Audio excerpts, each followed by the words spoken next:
Hello guys, today we're going to be doing another installment in the Defunct Hockey Teams series.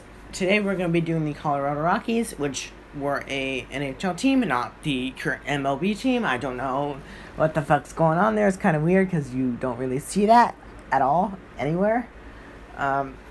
Two teams in different leagues from different eras having the same fucking name. Let's get into the video. The picture that you see in the video is their logo. The Colorado Rockies were a professional ice hockey team in the NHL that played in Denver, Colorado from 1976 to 1982. They were founded as the Kansas City Scouts, an expansion team that began play in the NHL in the 1974 to 75 season. The Scouts moved from Kansas City, Missouri to Denver for the 2076-77 season. The franchise moved to East Rutherford, New Jersey for the 1982 to 83 season. Was renamed the New Jersey Devils. The NHL did not return to Denver until the Quebec Nordiques moved there to become the Colorado Avalanche following the 1994-95 season. The home arena was McNicholas Sports Arena. They had zero Stanley Cups, 0 conference championships, and 0 division championships. Bringing NHL to Denver.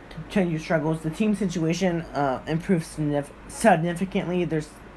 In their 6 seasons in Denver, the Rockies made the Stanley Cup playoffs only once, which was in the 1977-78 season. Even then, they finished with the 6th worst record in the league, 21 games under 500. The Smythe division was so weak that year that the team finished second behind the Chicago Blackhawks, the only team in the division with a 500 record. This allowed them to edge the Vancouver Canucks for the last playoff spot by only 2 points. In those days, the division division runner-ups were guaranteed the playoff spot. The Rockies went down rather meekly in the first round, losing to the Philadelphia Flyers in a 2-game sweep. They would not make the playoffs again until their New Jersey Devils days in 1998. And that was their 6th year in New Jersey. And they never approached the 500 mark in their 7 years in Denver. The Rockies did not have star players. Did have star players for the short time. Barry Beck, Rene Robert, Rob Rampage, Lanny McDonald, Bobby Schmaltz, Shingo. Oh my god, these names, man. Oof. Their coach was Don Cherry.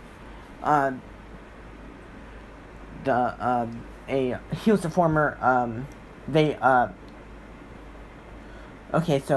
Don Cherry was a former Jack Adams Award winner, which was named head coach after being fired by the Bruins. Under Cherry, the Rockies adopted the motto, "Come to the fights and watch the Rockies game break out."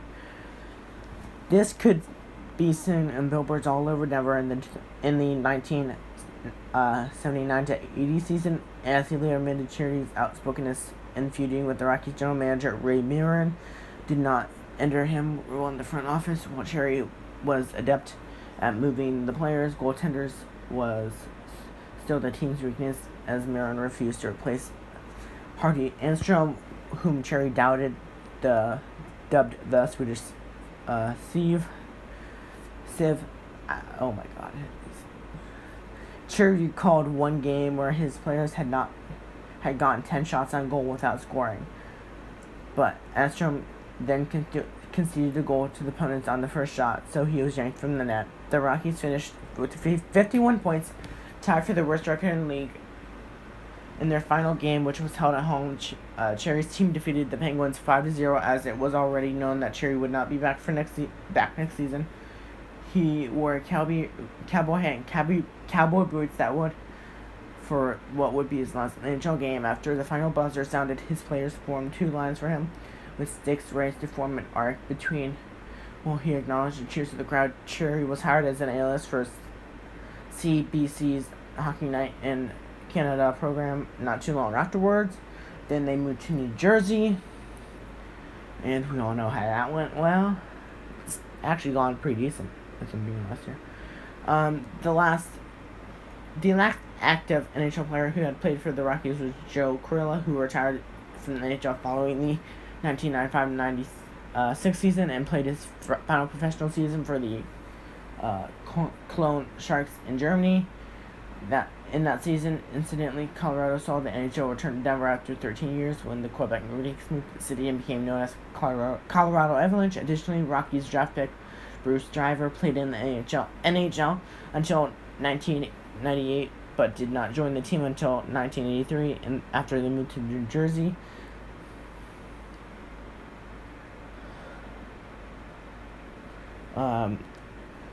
Two other former Rockies, Paul Gagne and Rich Chermotz, played until 1999 in the Swiss and German leagues, respectively. The 2001 Stanley Cup Finals pitted the teams that had called Colorado home and their histories against each other. The Avalanche defeated the Devils in 7 games. The Avalanche won Game 7 in Denver, and victory was enabled Ray Bourque to retire a Stanley Cup champion. To that point, he had yet to win a cup. The Rockies are credited being the first team since to use the Gary Glitter song "Rock and Roll Part 2" at this sporting event. The team played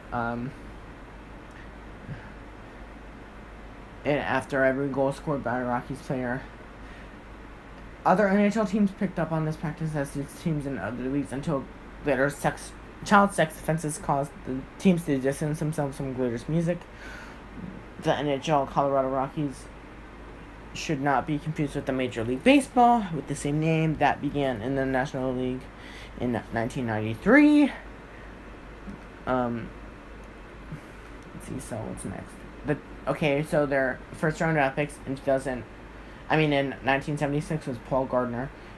Barry Beck in 1977-78 was Mike Gillis. Robert Rampage was 1979.